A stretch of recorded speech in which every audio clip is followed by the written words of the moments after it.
$50 million. Just let that sink in for a second. That's a number you'd expect to hear in like a big Hollywood heist movie, right? Well, this was no movie. This was real. That was the amount of money in crypto just disappearing in real time, draining away from this brand new revolutionary project while its creators and investors just had to sit there and watch.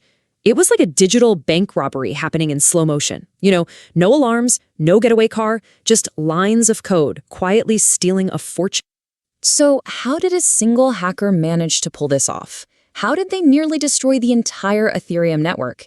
This was a crisis that really threatened to bring the whole thing crashing down and force the community into making this just impossible choice. All right, let's get into it. This is the story of the DAO. Okay, so to really get what happened here, we gotta first talk about the target. And this wasn't your typical target, It wasn't a bank or some big corporation. It was something totally new, a radical idea basically brought to life with nothing but code. So you're probably asking, what in the world is a DAO?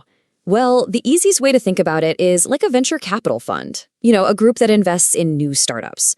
But here's the crazy part. There were no managers, no boardrooms, no guys in suits making decisions. The whole thing was designed to be run completely by code, a smart contract on the Ethereum blockchain. All the investors got to vote directly on which projects to fund. No bosses, just code. And you know what? People loved this idea. It was wildly popular. The DAO held one of the biggest crowdfunding campaigns ever. It raised over $150 million. And get this, to put that number in perspective, that was 14% of all the Ether, the currency of Ethereum, that even existed at the time. I mean, the stakes were just astronomical. But, as you can probably guess, there was a catch. Buried deep inside all that revolutionary code was one tiny, critical flaw. And that one little vulnerability was about to turn this whole utopian dream into a complete nightmare. And, even the creators were starting to sweat a little. The CEO of the company that wrote the code, a guy named Christoph Jensic, he even said that they were realizing their model was maybe a bit too simple for the insane amount of money it was now holding. And yeah, he was right to be worried. And then it happened. On June 17th, 2016, an anonymous hacker found that flaw, and they exploited it. They just started draining the fund, pulling out about a third of the entire treasury. And yep, that's our $50 million, all being funneled into a wallet that only the hacker controlled. So how on earth did they pull this off? It was something called a recursive call exploit. Okay, let me break it down. Picture an ATM. You go to take out $20. The machine gives you the cash, and then, importantly, it updates your account balance. Simple enough, right? But what if you could trick the machine into letting you ask for another $20 before it updated your balance? And then again, and again? That's exactly what the hacker did. They basically told the system, hey, give me my money. The system paid them. But before it could mark the payment down in the ledger, the hacker's code said, hey, give me my money again. It was a loop. So simple, but absolutely devastating. So you can imagine the panic. The entire community is just watching this happen in horror. It triggered this frantic, desperate scramble. The question wasn't just, how do we stop this? It was, can we even get this money back? But there was one little glimmer of hope, a fail-safe that was built into the code. See, even though the hacker had moved the funds, they were locked. Think of it like a digital time-locked safe. The hacker couldn't actually touch the money for 28 days. So the clock was officially ticking. The entire Ethereum community had less than a month to come up with a plan.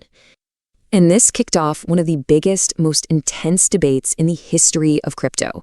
They basically had two choices. Option A, try to hack the hacker back, a counterattack. Super tempting, right? But also incredibly risky. If they messed it up, that money would be gone forever. Then there was option B, which was way more radical, a hard fork of the entire Ethereum blockchain. So what's a hard fork? I mean, it sounds intense, and it is. It's not just some software update. It's a fundamental change to the actual rules of the game. The best way to think about it is like this. Imagine the blockchain is a history book that everyone agrees is permanent and can never be changed. A hard fork is like everyone in the world agreeing to find every single copy of that book, rip out the page where the theft happened, replace it with a new page that says the theft didn't happen, and then call that the new official history. You can see why this was so controversial, right? It goes against the #1 rule of crypto. The blockchain is supposed to be immutable. You're not supposed to be able to change its history. ever. Well, after a furious, all-out debate, the community voted, and they voted for the hard fork. They decided to step in. But this one decision, it was going to have massive, permanent consequences. It would literally split the community and the blockchain itself right down the middle. And, the hard fork actually worked. The good news is, all $50 million were recovered. Every cent was returned to the original investors. But that victory came at a really high price. First, confidence in this whole idea of a leaderless organization run by code was just shattered. The DAO was shut down for good. But even more importantly, a big chunk of the community just wouldn't accept it. They said, nope, code is law. You can't just rewrite history because you don't like it. And they kept running the original unaltered version of the blockchain. That version became what we now know as Ethereum Classic. So this one event literally created two different Ethereums. And that's why this story is so important, even today.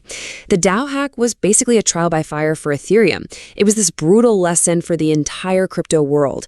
It taught everyone a few really important things. One, if you're gonna have code controlling millions of dollars, you better have some serious security audits. Two, this idea of decentralized governance sounds great on paper, but it gets really messy really fast when a crisis hits. And three, it just blew the lid off this huge philosophical debate. What's more important, the purity of a system that can never be changed, or the practical need to fix a huge, catastrophic mistake? And that really brings us to the big, lingering question that this whole mess leaves behind. In this world of decentralized systems, where the rules are just automated code that's supposed to be unstoppable, what do you do when that code leads to an absolute disaster? If code is law, then who gets to write the amendments when that law is broken?